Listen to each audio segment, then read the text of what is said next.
नमस्कार विद्यार्थी मित्रांनो, मी काजल मानकर. विदर्भ आयएसच्या ऑनलाईन प्लॅटफॉर्मवर तुम्हा सर्वांचं स्वागत आहे. आपण कर सहाय्यकची मुख्य परीक्षा जी होती, जो पेपर पार पडला, त्याच्या चालू घडामोडी या प्रश्नांचं आपण विश्लेषण या सेशनमध्ये पाहणार आहोत.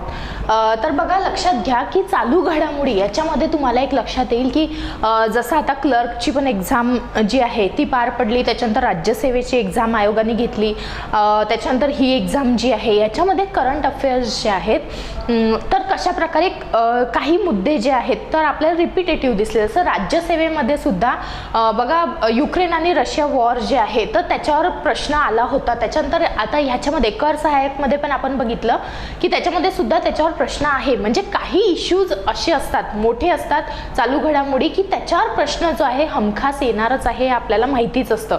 त्याच्यामुळे ह्या ज्या सगळे एक्झाम्स होत आहेत, पेपर्स होत आहेत, तर त्याच्यामध्ये तुम्ही करंट अफेअरचा पार्ट म्हणा, विज्ञानाचा पार्ट म्हणा, हे सगळे जे आहेत, म्हणजे तुम्ही स्वतः एक्झाम दिलेली नसेल किंवा तुम्हाला ती एक्झाम द्यायची नसेल तरी सुद्धा तुम्ही या पेपर्सचं ॲनालिसिस करावं, जेणेकरून तुम्ही जी पुढे जाऊन एक्झाम देणार आहात त्याच्यामध्ये तुम्हाला नक्कीच फायदा होणार आहे. ओके, तर आता आपण विश्लेषण पाहूया याचं. तर बघा, आणखी एक गोष्ट म्हणजे की मी मागच्या वेळी जे यूट्यूबचं लेक्चर घेतलं होतं, कधी कधी काय होतं की म्हणजे चुकून जे आहे अनवधानाने इयर जे आहे, वर्ष वगैरे थोडंसं चुकतं. माझं मागच्या लेक्चरमध्ये जे आहे तर जन्माचं वर्ष जे आहे आर नागास्वामी यांचं, तर ते 1930च्या ऐवजी मी चुकून 2030 असं बोलली. ओके, विद्यार्थ्यांनी ती चूक माझी लक्षात आणून दिली, त्याच्याबद्दल थँक्यू. आणि तसं जे आहे थोडंसं कधी कधी काय होतं की बोलता बोलता आपण चुकून बोलून जातो, कारण सवय असते की 2022 चालू आहे वगैरे असं बोलण्याची, तर ते चुकून जे आहे ती माझ्याकडून झालं होतं. ओके, ते तेवढं जे आहे करेक्शन लक्षात घ्याल. तर बघा, आपण पहिला प्रश्न याच्यामध्ये पाहूया. तर पहिला प्रश्न आहे, 20 जून 2016 रोजी जर्मनीमध्ये झालेल्या सुपर कम्प्युटर परिषदेमध्ये चीनचा कोणता सुपर कम्प्युटर जगातील सर्वात वेगवान सुपर कम्प्युटर ठरला होता? तर आपल्याला ही न्यूज विचारलेली आहे. बघा, जर्मनीमध्ये ही कॉन्फरन्स पार पडली होती आणि ह्याच्यामध्ये चीनचा जो सर्वात प्रथम ठरला होता सुपर कम्प्युटर तो होता बघा सनवे तायुलाइट. हा जो होता तो सर्वप्रथम सुपर कम्प्युटर ठरला होता. आता याची स्पीड बघा किती होती, तर ह्याची स्पीड होती 90 पेटाफ्लॉप्स ऑपरेशन्स पर सेकंड. प्रति सेकंड जे आहे तो एवढे 90 पेटाफ्लॉप एवढे ऑपरेशन जो आहे तो प्रति सेकंड करू शकतो, एवढी त्याची स्पीड आहे. आता पेटाफ्लॉप म्हणजे काय लक्षात घ्या. पेटा म्हणजे काय असतं, तर पेटा म्हणजे 10⁻15 एवढं, म्हणजे तुम्ही लक्षात घेऊ शकता की किती जास्त त्याची स्पीड आहे. आता त्याच कॉन्फरन्समध्ये जे आहे सेकंड नंबरला ठरलेलं होतं ते म्हणजे हा सेकंड तियाने 2 जो आहे हा दुसऱ्या क्रमांकावर होता. ओके, तो सुद्धा चीनचाच आहे आणि त्याची स्पीड किती होती, तर 35 पेटाफ्लॉप प्रति सेकंड एवढ्या ऑपरेशन्स जे आहेत त्याची स्पीड होती. त्याच्यानंतर तिसऱ्या क्रमांकावर जो आला होता तो होता टायटन. हा आहे USA चा सुपर कम्प्युटर. ओके, आणि त्याची स्पीड किती होती, 17 पेटाफ्लॉप पर सेकंड एवढी त्याची स्पीड होती. आणि भारताच्या बाबतीत जर आपल्याला बघायचं झालं तर त्या कॉन्फरन्समध्ये भारताचा जो होता तर SERC हा जो सुपर कम्प्युटर होता हा 109 क्रमांकावर आला होता. ओके, 109 त्याचा रँक होता. 500 सुपर कम्प्युटर्सच्या यादीमध्ये 109 आणि IISc बँगलोर ह्या संस्थेने जे आहे त्याची निर्मिती केली होती. ओके, हे सुद्धा लक्षात घ्यायचं. म्हणजे भारताबद्दल आपण पाहिलं, पहिले 3 पण आपण पाहिले. सर्वात पहिलं ठरलं होतं सनवे तायुलाइट, त्याच्यावर आपल्याला प्रश्न विचारण्यात आला होता. ओके, नेक्स्ट पाहूया. स्वयंचलित कार किंवा चालक विरहित कार इतक्यात बातम्यांमध्ये होती, त्याबाबत खालीलपैकी काय खरे नाही हे आपल्याला विचारण्यात आलेलं आहे. बघा, ह्या ज्या सेल्फ ड्रायव्हिंग कार्स आहेत किंवा ड्रायव्हरलेस कार्स असं सुद्धा म्हणतात, आपण मूवीजमध्ये सुद्धा पाहिलेले आहेत ते जे आहे, आणि याच्याबद्दल आपल्याला विचारलंय. बघा, पहिलं वाक्य, युनायटेड किंगडम हा कमी वेगाने स्वयंचलित वाहनांच्या वापरासाठी नियमन जाहीर करणारा पहिला देश ठरला आहे. हे वाक्य काय आहे, बरोबर आहे. आणि युकेने काय ठरवलं आहे, तर 2025 हे टार्गेट इयर त्यांनी ठरवलंय. 2025 पर्यंत जे आहे पूर्णपणे ड्रायव्हरलेस किंवा पूर्णपणे स्वयंचलित कार ज्या आहेत त्या रस्त्यावर उतरवायच्या असं त्यांनी ठरवलेलं आहे. सेकंड वाक्य आहे, स्वयंचलित तंत्रज्ञान उबर निसान, टेस्ला या कंपन्यांनी विकसित केला आहे. हे पण वाक्य बरोबर आहे, कारण ह्या ज्या आहेत टेस्ला वगैरेच्या कार्स ज्या आहेत, तुम्ही ऐकलं असेलच, तर ह्या स्वयंचलित कार्स ज्या आहेत त्यांनी ती टेक्नॉलॉजी डेव्हलप केलेली आहे. स्वयंचलित कारने भोवतालचा नकाशा तयार करण्यासाठी लेझर सेन्सर व रडारचा उपयोग केला जातो आणि त्याच्या माध्यमातून रडार वगैरे हे सेन्सर्स वगैरे जे आहेत त्यांच्या माध्यमातून ते ठरवलं जातं की कोणता अडथळा पुढून येतोय किंवा आजूबाजूला कार आहे का, कोणती व्यक्ती आहे का, ह्या सगळ्या गोष्टी ज्या आहेत माहीत करून हे तंत्रज्ञान जे आहे लेझर सेन्सर आणि रडार हे तंत्रज्ञान त्याचा वापर करून काय केलं जातं, इथे डिटेक्शन केलं जातं आजूबाजूच्या गोष्टींचं. म्हणजे हे वाक्य सुद्धा बरोबर आहे. मग आता उरलं कोणतं, चौथं काय असणार आहे, चुकीचं असणार आहे. हे आपलं आन्सर. आपल्याला काय शोधायचं होतं, तर काय खरे नाही. आता बघूया काय त्याच्यामध्ये काय चुकीचं आहे. युकेचा अंदाज आहे की सुमारे 60% युके कारमध्ये 2035 पर्यंत स्वयंचलित कारची क्षमता असेल. तर हे जे वर्ष आहे ते बरोबर आहे, पण इथे लक्षात घ्या हा जो आहे 60% नाही, तर इथे त्यांनी काय ठरवलेलं आहे, एक अंदाज ठरवलेला आहे की 40% ज्या कार आहेत युके मधल्या त्या 2035 पर्यंत स्वयंचलित कारची तिथं क्षमता असेल. 40% आहे, इथं 60% आपल्याला वाक्यात दिलंय, त्याच्यामुळे चौथं वाक्य जे आहे ते चुकीचं आहे. ओके, नेक्स्ट प्रश्न आहे, खालीलपैकी कोणत्या संस्थेद्वारे तंबाखू ही पृथ्वीला विषबाधित करणारी आहे, म्हणजेच टोबॅको पॉइझनिंग अवर प्लॅनेट हा अहवाल जो आहे सादर करण्यात आला, कोणत्या संस्थेद्वारे सादर करण्यात आला असं विचारलेलं आहे आपल्याला. तर ही जी संस्था आहे ती आहे जागतिक आरोग्य संघटना म्हणजेच वर्ल्ड हेल्थ ऑर्गनायझेशनद्वारे हा अहवाल सादर करण्यात आलेला आहे. बघा त्या अहवालामध्ये त्यांनी आणखी काय सांगितलेलं आहे की हे जे आहे टोबॅको कन्झम्पशन जे आहे, तंबाखू सेवन ही जितक्या काही पॅन्डेमिक्स आहेत ज्या मानवाला काय करत आहेत, मानवाच्या हेल्थवर त्याच्या शरीरावर जास्त वाईट परिणाम करतात, त्या सगळ्या पॅन्डेमिक्सपैकी ही एक मोठी पॅन्डेमिक आहे. कारण त्यांनी जे आहे एक हे आकडा सांगितलंय की जवळजवळ प्रतिवर्ष जवळजवळ 8 मिलियन एवढे मृत्यू जे आहेत, म्हणजेच 80 लाख प्रतिवर्ष एवढे मृत्यू जे आहेत या तंबाखू सेवनामुळे होतात. आणि त्याच्यामध्ये 1.2 मिलियन म्हणजे जवळजवळ 12 लाख जे मृत्यू आहेत ते कशामुळे होत आहेत, पॅसिव्ह स्मोकिंग. ओके, म्हणजे कॉन्टॅक्टमध्ये, म्हणजे स्वतः तंबाखूचं सेवन नाही केलं तरी सुद्धा त्यांच्या बाजूला आहे, कुठेतरी बाहेरून तुम्ही एक्सपोज होत आहेत, त्याच्यामुळे सुद्धा एवढ्या जवळजवळ 1.2 मिलियन एवढ्या तिथं डेथ झालेल्या आहेत. याच्यामध्ये म्हणजे हे दोन्ही ॲड करून 8 मिलियन एवढ्या प्रतिवर्ष डेथ होत आहेत. आणि त्याच्यामध्ये मग आपण एक दिवस सुद्धा ठरवलेला आहे बघा, तंबाखू विरोधी दिन 31 मे हा जो आहे आपण तंबाखू विरोधी दिन म्हणून काय करतो, तो सेलिब्रेट करतो. कशासाठी, लक्षात घ्या तंबाखूचं जे आहे त्याचं लागवड, ओके, कल्टिवेशन, प्रोडक्शन, त्याच्यानंतर त्याचं जे आहे पीक जे घेतलं जातं, त्याच्यानंतर ते मार्केटमध्ये पाठवलं जातं, त्याचं कन्झम्पशन आणि कन्झम्पशन म्हणजे उपयोग झाल्यानंतरचं त्याच्यामधून जे वेस्टेज मटेरियल तयार होतं, ह्या सगळ्यांमुळे जे आहे मानवी वातावरण जे आहे आणि मानवी शरीरावर फार वाईट परिणाम घडून येतोय. आणि अशा प्रकारे मग बघा की पर्यावरणावर सुद्धा वाईट परिणाम होत आहेत. म्हणूनच त्यांनी जे आहे रिपोर्टचं नाव काय, अहवालाचं नाव काय दिलंय, टोबॅको पॉइझनिंग अवर प्लॅनेट असं देण्यात आलेलं आहे. एक आकडेवारी पण थोडीशी लक्षात ठेवायची. नेक्स्ट आहे रशियाने युक्रेनवर आक्रमण केव्हा सुरू केले. बघा राज्यसेवाच्या चालू घडामोडींमध्ये सुद्धा याच्यावर प्रश्न होता आणि आता पण विचारलेला आहे. म्हणजे त्या न्यूज काय होत आहेत, थोड्या ज्या आहेत टॉपिक्स रिपीट होतात त्याच्यावर. तेव्हा आपल्याला काय क्रिमिया वगैरेचं विचारलं होतं, राईट. आता इथे त्यांनी डेट विचारलेली आहे, तर ही डेट किती आहे, 24 फेब्रुवारी 2022 जे आहे रशियाने या दिवशी युक्रेनवर आक्रमण केलं. आणि तुम्हाला माहित असेलच की 2014 मध्ये जे आहे काय केलं होतं, रशियाने क्रिमियावर आक्रमण करून हा जो युक्रेनचाच भाग होता, ह्या क्रिमियाला काय केलं होतं, गिळंकृत केलं होतं, त्याच्यावर ताबा मिळवला होता 2014 मध्ये. आणि आता जे आहे 2022 मध्ये त्यांनी युक्रेनवर ताबा मिळवण्यासाठी अशा प्रकारे आक्रमण केलं आणि ही युद्ध अजून पण जे आहे चालू आहे.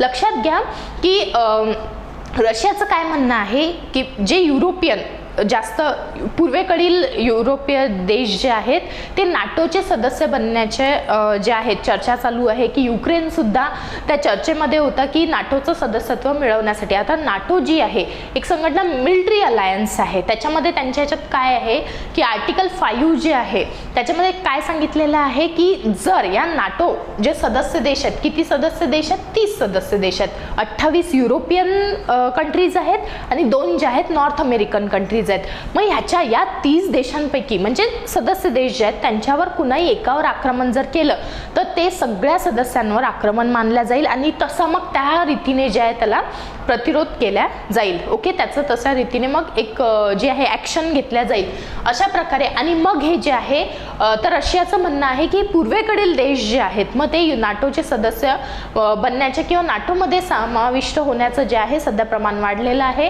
आणि त्याच्यानंतर आणखी एक रशियाने एक मुद्दा मांडला होता की मूळतः युक्रेनचं स्वतंत्र असं अस्तित्वच नाही आहे, युक्रेन जो आहे तो रशियाचाच भाग आहे, असं सुद्धा मुद्दा त्यांनी मांडला होता. आणि मग या वॉरला नंतर सुरुवात झाली. खालीलपैकी कोणास सिलिकॉन व्हॅली आणि विद्रोही अष्टकचा निर्माता म्हणून ओळखले जाते? इंग्लिशमध्ये वाचूया आपण तो जे आहे. Who among the following was one of the founders of Silicon Valley and traitors 8 जे आहे याचं कोण हे होतं one of the founding member कोण होतं विचारलेलं आहे आपल्याला. तर बघा पहिले तर आपण पाहूया की हे विद्रोही अष्टक वगैरे काय आहे. तर ह्याच्यामध्ये एक लक्षात ठेवा की विल्यम शॉकले हे जे होते, हे आपलं उत्तर नाही आहे. ओके, उत्तर आहे आपलं 2 जे लास्ट, हे आपलं उत्तर आहे. तर विल्यम शॉकले हे जे होते बघा ह्यांना नोबेल प्राइज पण प्राप्त झालं होतं फिजिक्समधलं. कशासाठी? तर त्यांनी ट्रान्झिस्टर शोधून काढले होते म्हणून. तर आता ह्यांनी जे आहे यांना नोबेल प्राइज प्राप्त झालं फिजिक्समधलं, ट्रान्झिस्टर शोधून काढले. ट्रान्झिस्टरमुळे काय झालं, फार मोठी क्रांती घडून आली. आणि त्याच्यामध्ये आता विल्यम शॉकले हे जे होते तर ह्यांनी काय केलं की जे तरुण PhD ग्रॅज्युएट करणारे जे तरुण होते तर ते 8 तरुणांचा त्यांनी एक असा गट बनवला. कशासाठी?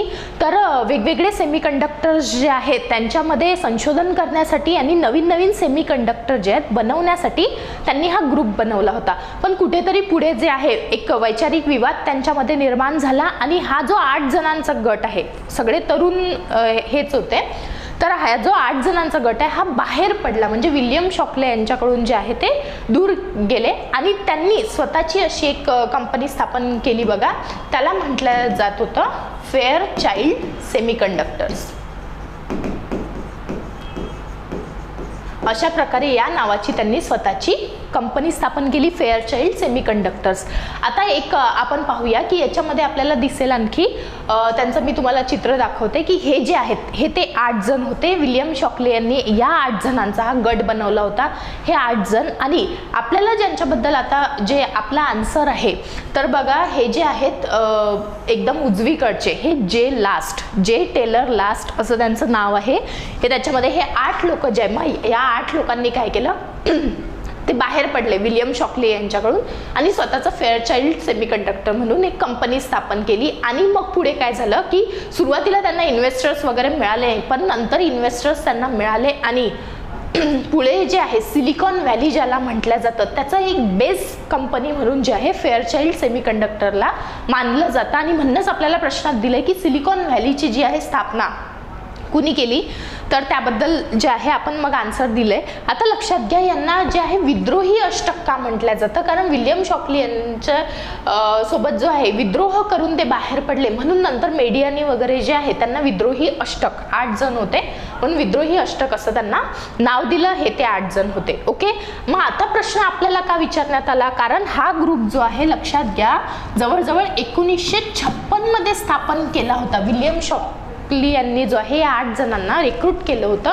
1956 मध्ये. आता का विचारण्यात आलं, कारण जे लास्ट हे जे आहेत यांची डेथ झाली नोव्हेंबर 11, 2021 ला.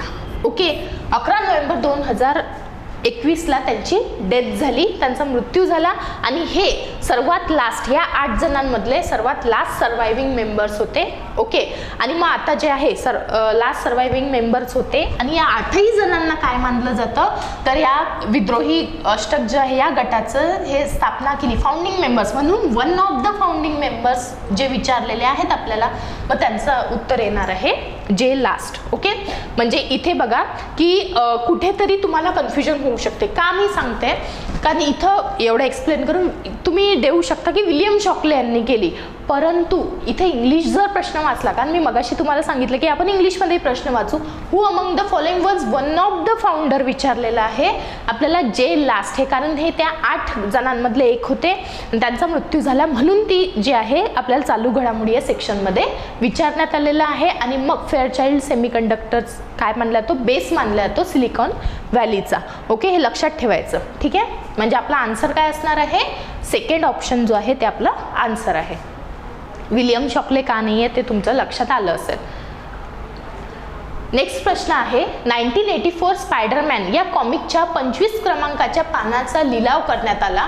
या पानाला तब्बल किती डॉलरची बोली लावण्यात आली हे आपल्याला विचारण्यात आलेलं आहे. तर या पेजला जे आहे तब्बल 33.6 लाख डॉलरची बोली लावण्यात आली होती. बघा, तुम्ही जर न्यूजमध्ये किंवा याच्यामध्ये पाहिलं तर तुम्हाला तिथं हा आकडा दिसेल, 3.36 मिलियन डॉलर.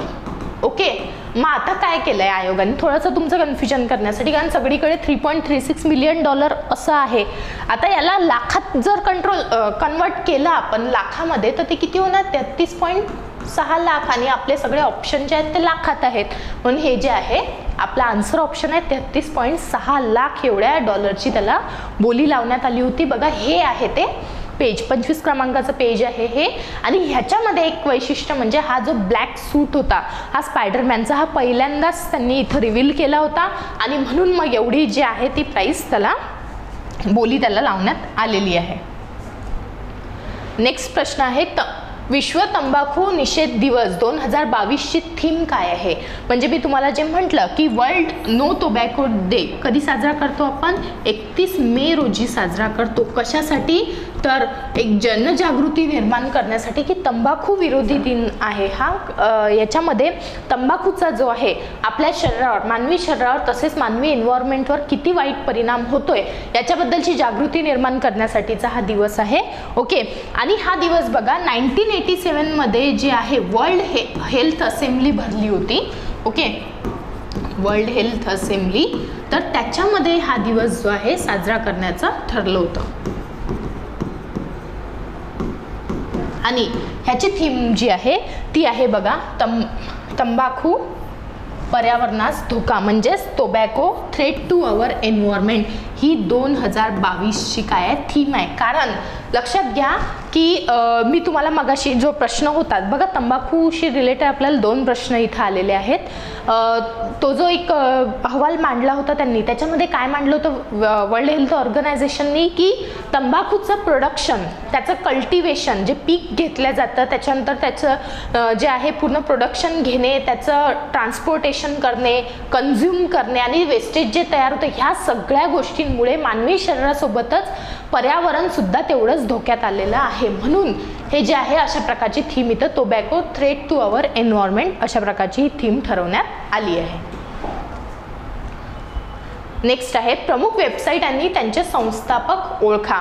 तर आता तुम्हाला माहितीच असेल, रिसेंटमध्येच फेसबुकचं नाव जे आहे ते बदलवण्यात आलेलं आहे. काय नाव केलेलं आहे, तर मेटा हे नाव करण्यात आलेलं आहे. ओके, फेसबुक जे आहे, परंतु फेसबुकची जी हे आहे सामाजिक माध्यम फेसबुक जे वापरता तुम्ही, तर त्याच्यामध्ये त्याचं नाव फेसबुकच राहणार आहे, पण ही जी कंपनी आहे तर त्याचं नाव काय आता मेटा म्हणून ओळखलं जाईल, आणि म्हणून हा प्रश्न जो आहे तो विचारण्यात आला आहे. तर बघा, इथे आपल्याला विचारलेलं आहे की संस्थापकांच्या आणि या कंपन्यांच्या जोड्या आपल्याला लावायच्या आहेत. मग आता इथे लक्षात घ्या, फेसबुक जी आहे कधी स्थापन झाली, तर 2004 मध्ये याची स्थापना झाली होती. कुणी केली, सगळ्यांनाच माहिती आहे, मार्क झुकरबर्ग यांनी केली होती. आणि इथं मग आता हे तर सगळ्यांनाच माहिती आहे, त्याच्यामुळे इथं 2 ऑप्शन जे आहेत ऑलरेडी इलिमिनेट होतात, उरला 2 आणि 3.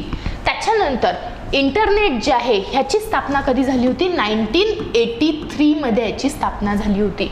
ओके, इंटरनेटची स्थापना जी आहे कुणी केली होती? टिम बर्नर्स-ली यांनी स्थापना केली होती. म्हणजे सेकंडचा आन्सर जे आहे 1 पाहिजे आणि हा आपल्याला आन्सर ऑप्शन मिळालेला आहे. तिसरं पाहूया मायक्रोसॉफ्ट. मायक्रोसॉफ्टची स्थापना कधी झाली होती? 1975 मध्ये स्थापना झाली होती. कुणी केली होती? बिल गेट्स आणि पाल एलन यांनी स्थापना केली होती.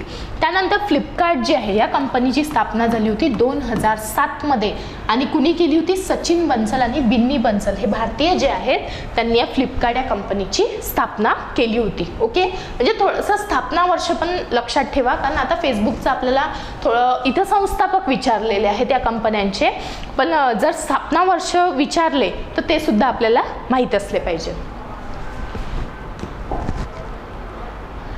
नेक्स्ट प्रश्न आहे, नुकतीच बातम्यांमध्ये दिसलेली ग्लोबल मर्सी खालीलपैकी काय आहे? तर हे ग्लोबल मर्सी जी आहे ती सिव्हिलियन हॉस्पिटल शिप आहे, म्हणजेच मुलकी रुग्णालय जहाज आहे हे, आणि हे चायनामध्ये बनवण्यात आलेलं आहे. तिथंच त्याचं कन्स्ट्रक्शन झालेलं आहे.